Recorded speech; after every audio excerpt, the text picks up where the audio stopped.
लाडो चिड़िया अपने मम्मा पापा की बहुत ज्यादा लाडली थी और उनके बेजा लाड प्यार ने लाडो चिड़िया को बहुत बिगाड़ रखा था। कारण ये था कि लाडो अपने माँ बाप की इकलौती संतान थी। अब वो जवान हो गई थी। मम्मा, मैं थोड़ी देर के लिए नदी पर जा रही हूँ। परंतु बेटी, अपने पापा को आ लेने दें, वो घर में रहेंगे और मैं खुद अपनी बेटी के साथ जाऊंगी। नहीं मम्मा, मैं अब बच्ची नहीं रही। कहीं भी जाना हो आप हमेशा मेरे साथ ही रहती हैं। आप अब बच्ची नहीं है, इसीलिए तो मैं कहती हूँ मेरी बेटी, जमाना बहुत खराब है, ऐसे अकेले आपका बाहर घूमना ठीक नहीं है। परंतु लाडो अपनी मम्मा की कोई बात सुने बिना वहाँ से चली जाती है। लाडो, मैं कब से तुम्हारा इंतजार कर रहा था। आज इतनी देर क्यों कर दी आने में? क्या करूं, जब भी घर से निकलने लगती हूं, मम्मा सौ सवाल शुरू कर देती हैं। तो क्या मम्मा से बात की है मेरी और अपनी शादी की? नहीं, मैं आज भी मम्मा से बात नहीं कर सकी। मुझे मम्मा पापा से बहुत डर लगता है।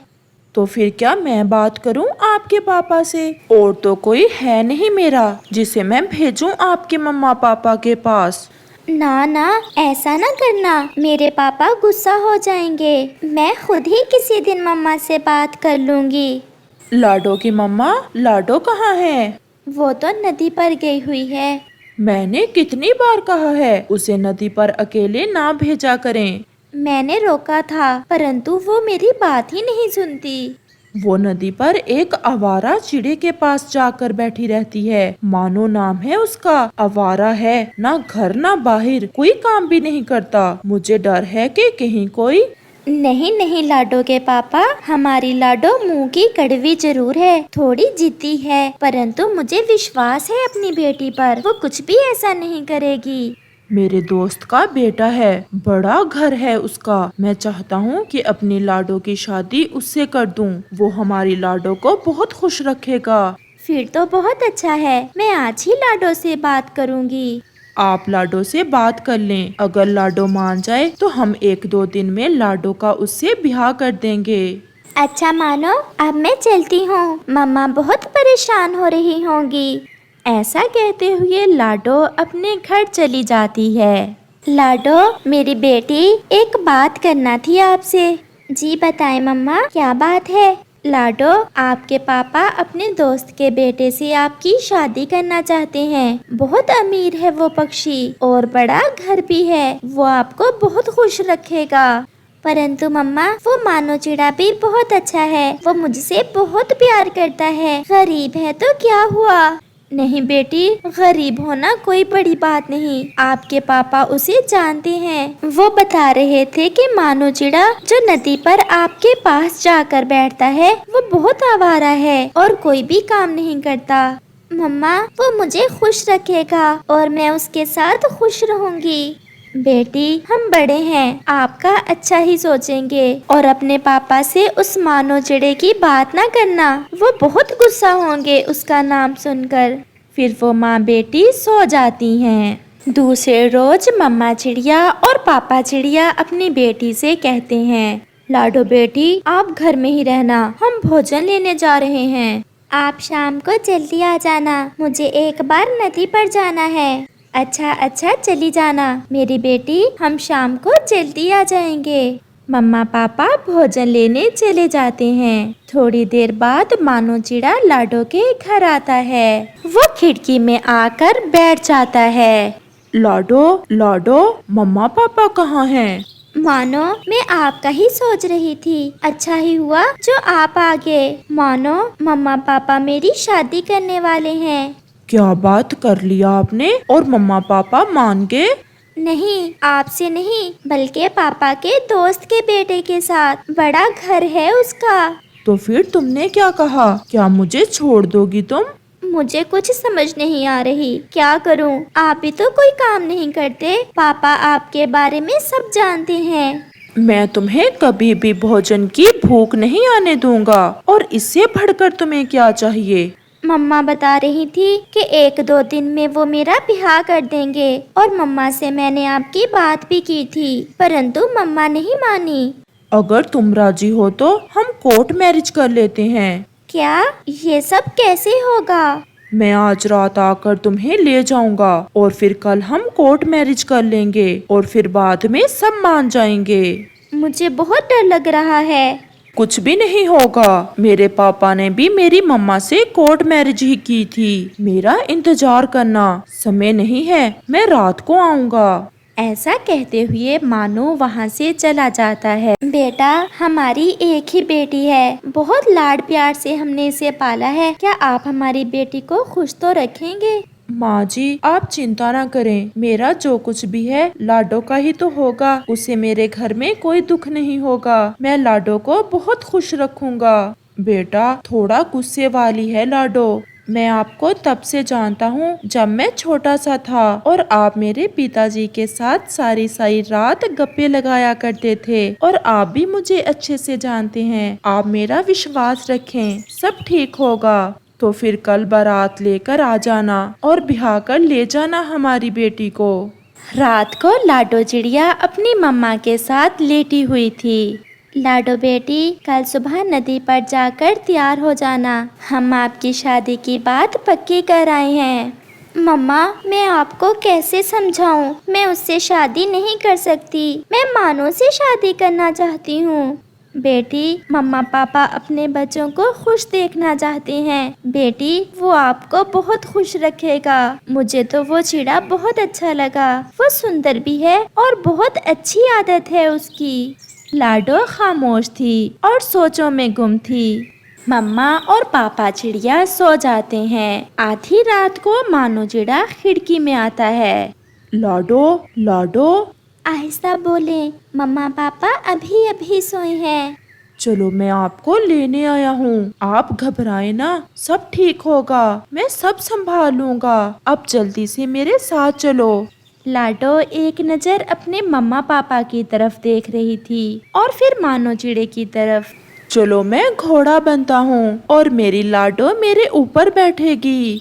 हम दूर तक जाएंगे और मैं वो मीठे वाले फल खाऊंगी। और मैं अपनी लाडो को खिलौने भी लेकर दूंगा। मैं अपनी लाडो को हमेशा अपने साथ रखूंगा। मैं भी कभी अपने पापा को छोड़कर नहीं जाऊंगी। लाडो, लाडो, क्या सोचने लग गई? चलो जल्दी करो। आप जाएं मानो, मैं आपके साथ नहीं जा सकती। आप जाएं। परंतु लाडो, मैंने कहा आप जाएं, बस जाएं। मानो चला जाता है और लाडो अपने घोंसले में आकर लेट जाती है। मैं कुछ भी ऐसा नहीं करूंगी जो मेरे मम्मा पापा को बुरा लगे। मैं अपनी मम्मा का कहना मानूंगी। मैं अपने पापा को खुश रखूंगी। जैसे मेरे मम्मा पापा खुश, मैं भी खुश। दूसरे रोज लाडो की शादी हो जाती है और लाडो के पापा के दोस्त का बेटा चूचू लाडो को ब्याह कर ले जाता है। चूचू बहुत अच्छा चिड़ा था। वो लाडो का बहुत ख्याल रखता और उसकी हर खुशी पूरी करता। लाडो, मैं आपके पापा को अपने पापा की तरह देखता हूँ। आपके पापा मेरे पापा के बहुत अच्छे दोस्त थे। जल्द ही लाडो भी अपने घर में घुल मिल जाती है और वो अपने मम्मा पापा के फैसले पर बहुत खुश थी। ऐसे ही कुछ दिन गुजर जाते हैं। लाडो, मैं आपके लिए एक काम वाली लाया हूँ। आज से आप घर के कोई काम नहीं करोगी। वैसे भी अब आप गर्भवती हो। अब बस आपने आराम करना है और अच्छे अच्छे फल खाने हैं। आपका नाम क्या है? मेरा नाम मुन्नी है और मैं इसी जंगल में रहती हूँ। क्या शादी हुई है आपकी? हाँ, मैंने अभी कल ही मानो नाम के चिड़े से शादी की है और मालकन जी, उसने आज दूसरे ही दिन मुझे काम पर भेज दिया है। ये सुनकर लाडो की आंखें खुली की खुली रह जाती हैं। हाँ लाडो, इसका पति मानो चिड़ा तो एक नंबर का आवारा है। ये बहुत दुखी है। इसे तनख्वाह से कुछ ज्यादा ही दे देना। आज लाडो ये जान गई थी कि उसके मम्मा पापा ने जो फैसला किया था वो मानकर उसने बहुत अच्छा किया था। और जिस पक्षी से वो शादी करना चाहती थी, अब उसकी पत्नी उसके घर में काम करने के लिए आई हुई थी। और फिर ऐसे लाडो अपने पति के साथ खुशी खुशी जिंदगी गुजारती है। कौवा और कौवी बहुत भूखे थे। वो भोजन की खोज में सुबह से उड़ रहे थे, परंतु उन्हें तो खाने को कुछ भी नहीं मिल रहा था। फिर ऐसे ही उड़ते उड़ते वो थक हार कर एक पेड़ पर बैठ जाते हैं। वो भूख से मर रहे थे। फिर वहाँ एक चमत्कार होता है। वहाँ एक पक्षी अचानक से आता है, जिसे देख कौवा और कौवी तो डर जाते हैं। कौन है जी आप? और ऐसे अचानक से आप यहाँ कैसे आ गए?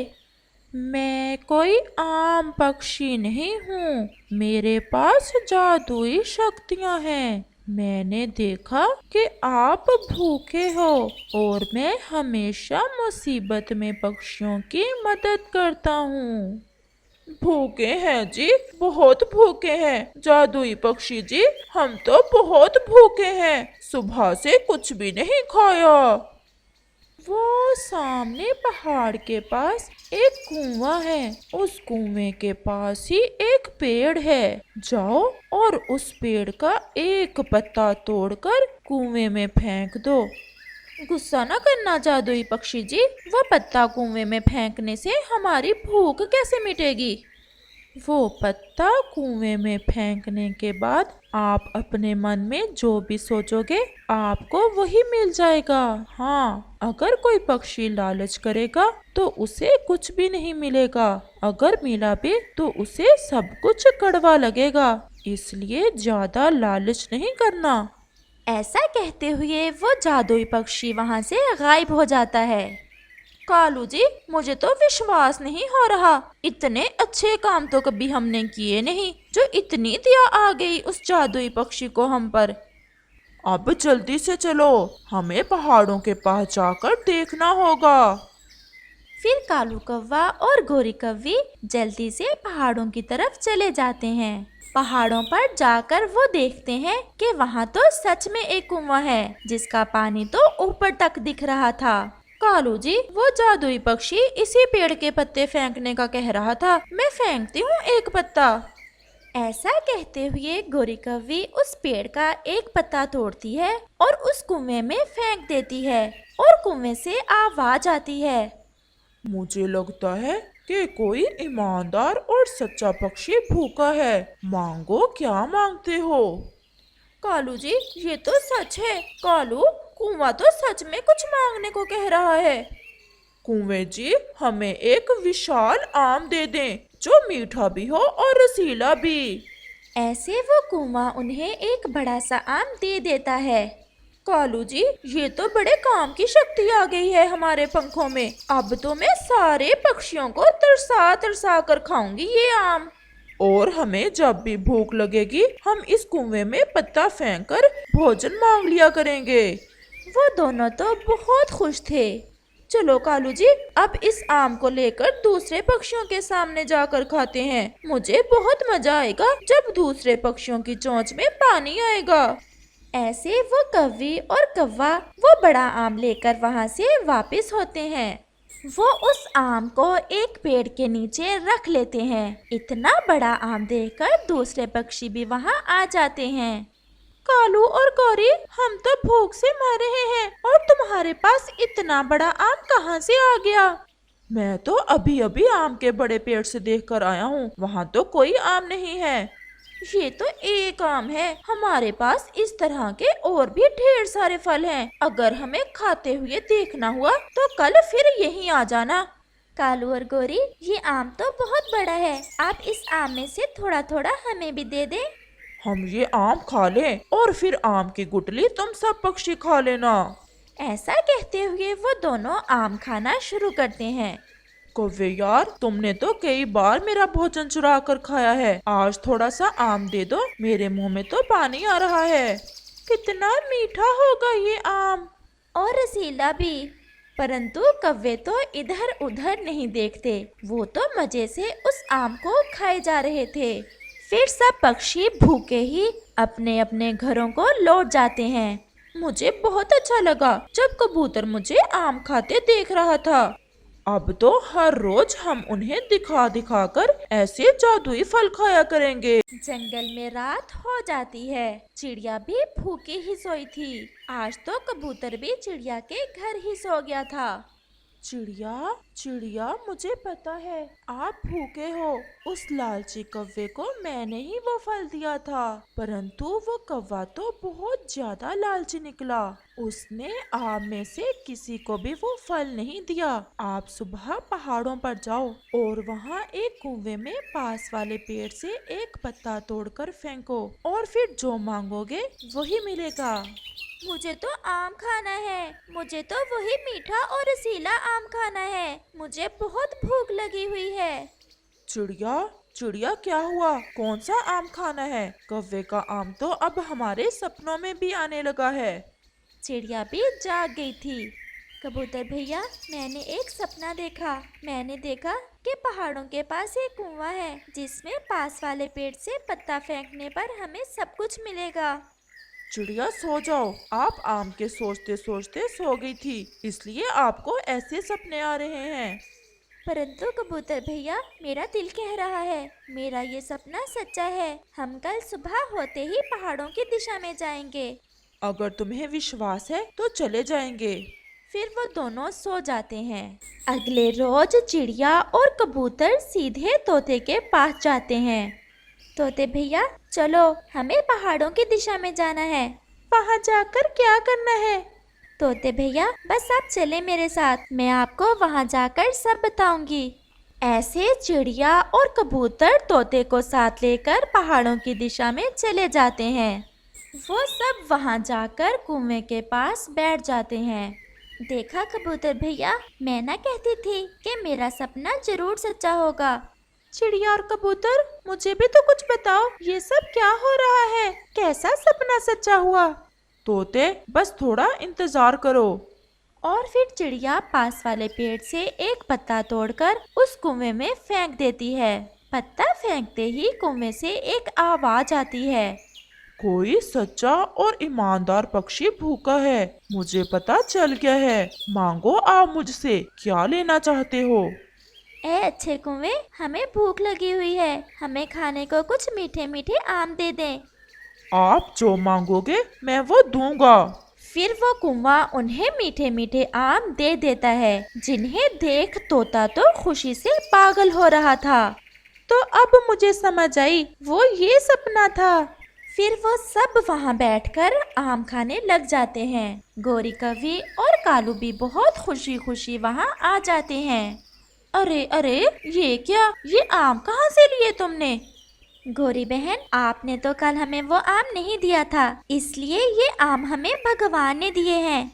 अब ये कुआं हर रोज हमें कुछ ना कुछ खाने को दिया करेगा। तो फिर तुम्हें भी पता चल गया इस जादुई कुएं का। चल भी कालू, जल्दी से पत्ता फेंको, और मुझे तो मीठे मीठे अंगूर खाने हैं।